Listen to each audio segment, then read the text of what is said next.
Monsieur le Président, Monsieur le Président, excusez-moi, Monsieur le Président, j'ai une toute petite question pour vous.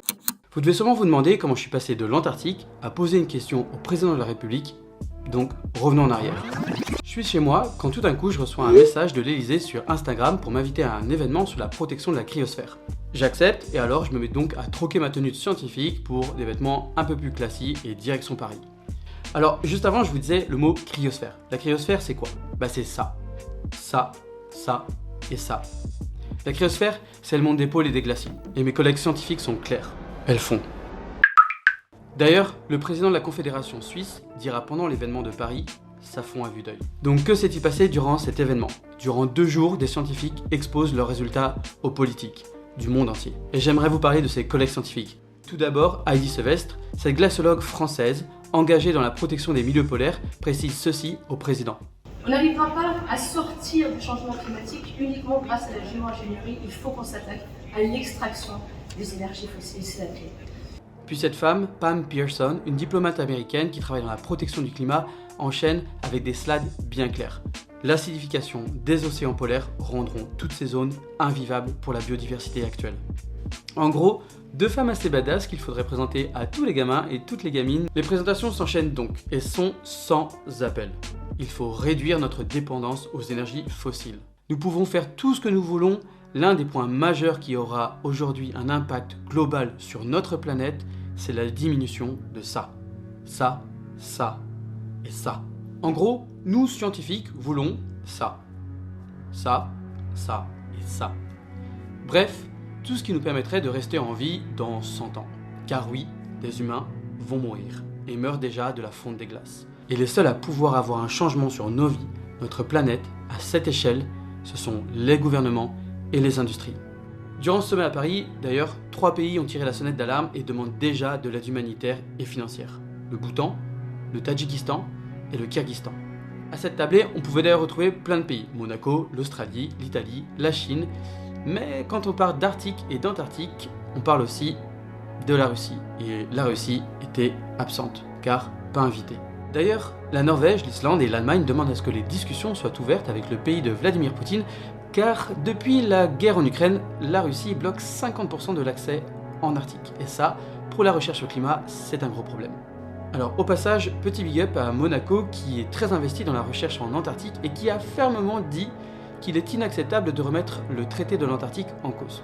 Ce qui n'a pas l'air d'être vraiment l'avis de la Chine qui souhaite que la gouvernance de l'Antarctique soit rediscutée. Alors soyons clairs, l'Antarctique est un territoire pour la paix et la recherche et qui est protégé par un traité. C'est l'endroit le plus safe au monde. À la fin de cette réunion, Emmanuel Macron a fait part de plusieurs actions de la France.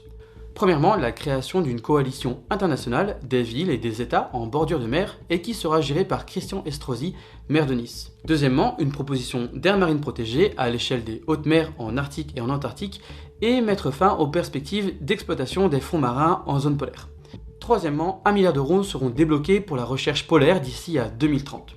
Quatrième point qui me touche particulièrement, la station Dumont-d'Urville sera reconstruite, non rénovée mais reconstruite, et la station Concordia, elle, sera rénovée.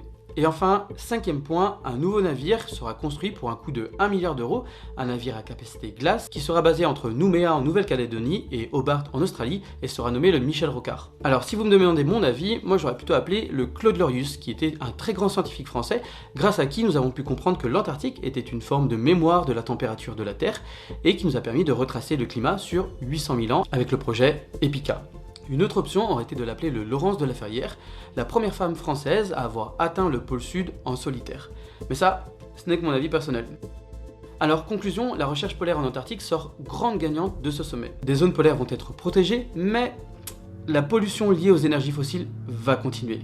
Et ça, c'était la grande recommandation des scientifiques. Alors après tout ça, moi j'avais une question personnelle à poser au président de la République. Chaque année, l'Institut polaire français recrute la majorité de ses équipes scientifiques et techniques en tant que volontaires au service civique. Un contrat non payé mais indemnisé à la hauteur de 950 € et qui ne fait pas bénéficier de droits au chômage. C'est-à-dire que nous embauchons des scientifiques Bac+8, des menuisiers, des plombiers, indemnisés à 68% du SMIC. Et ça, sans une complète protection sociale en rentrant en France. C'est un contrat que j'ai d'ailleurs eu en 2013.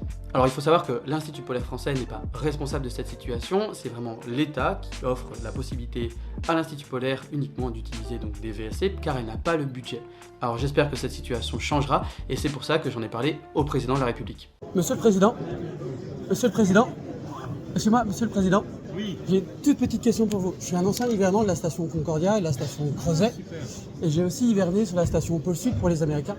Et aujourd'hui, l'une des revendications des chercheurs sur le terrain, et qui sont en contrat VSC, c'est de se demander s'il est possible de changer leur contrat et de passer à des contrats un peu plus intéressants en CDD, avec des contrats qui sont plus à 1000 €, mais comme aux états-Unis, des contrats plus intéressants qui revalorisent la recherche. Et si vous pouviez regarder cette question, voilà. Très bien.